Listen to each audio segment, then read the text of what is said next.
12 outlet super power strip. It's 14 gauge, 125 volts, max amps 15, and max watts 1875. It says it'll work for lawnmowers and table saws.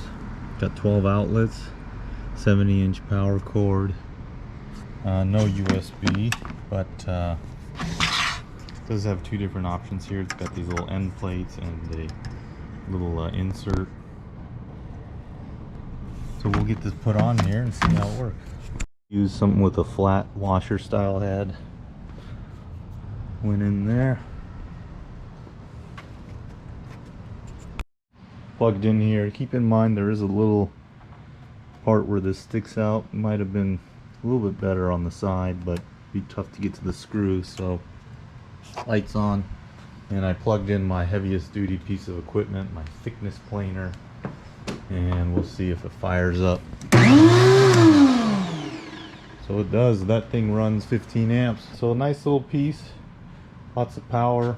Would be kind of nice to have a recessed design, but this is how my workbench is. So nice little thing. I think it was like $17.